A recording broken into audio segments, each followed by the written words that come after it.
Maksud saya apa sih ngomong ini?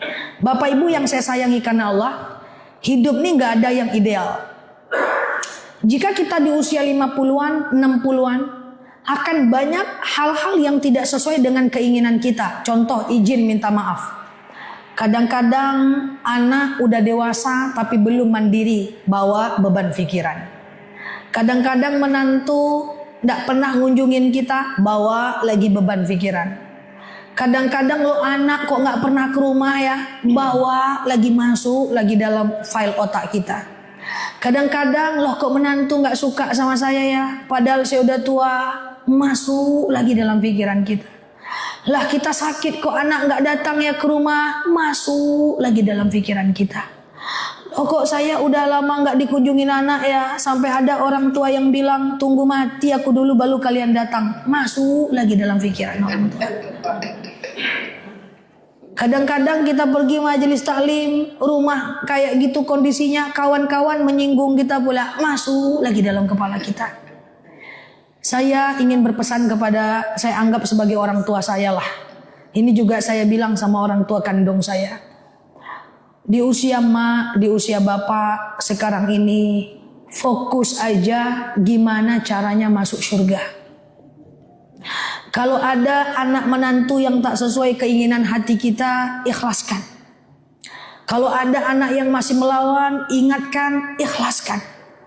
Ibaratnya tawakal, detachment. Kita gak bisa merubah itu semuanya.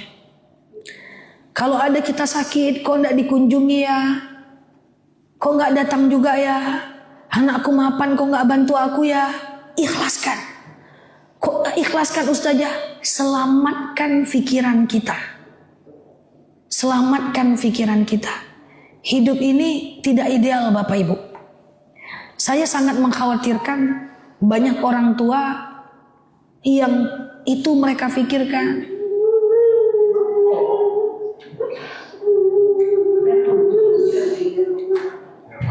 Nggak apa-apa Bu.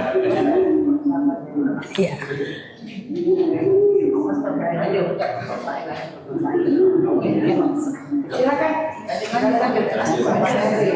Nanti saya ke sana ya.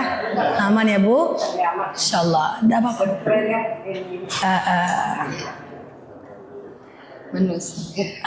Iya, sabar ya. Aman ya Bu?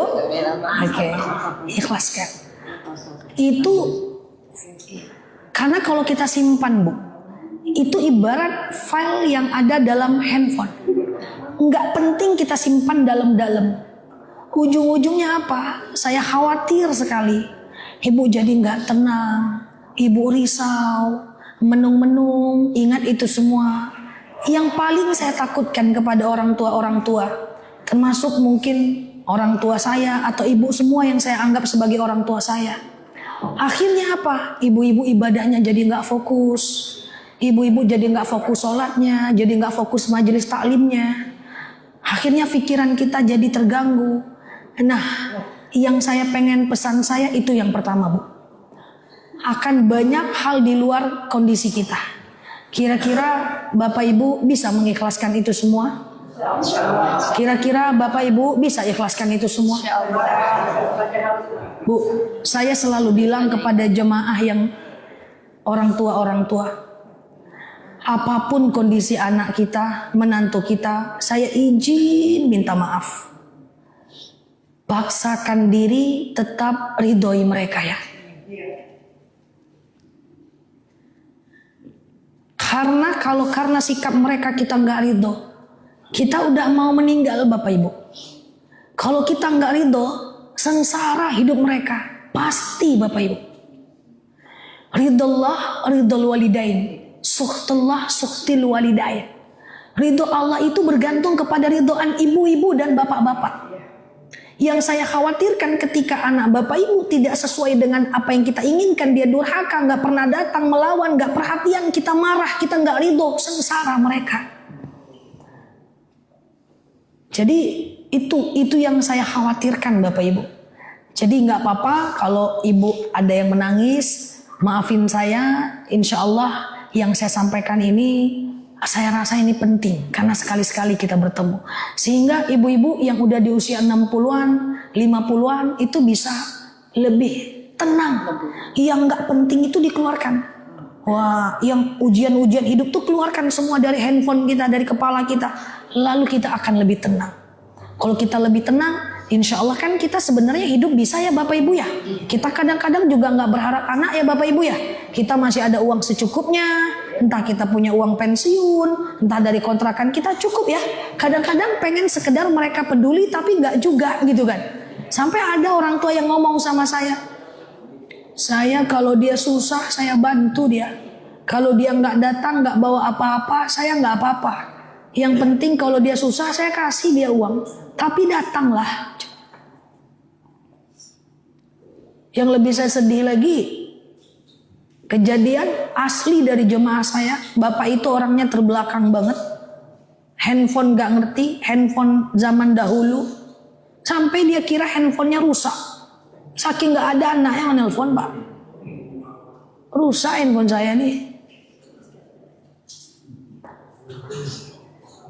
Ini penting Bapak Ibu yang saya sayangi karena Allah. Saya tidak bermaksud menggurui. Tapi demi Allah harus kita ikhlaskan itu semua. Tujuannya apa? Kita keluarkan dari dalam hati kita. Gak ada hidup kita yang sempurna. Gak ada.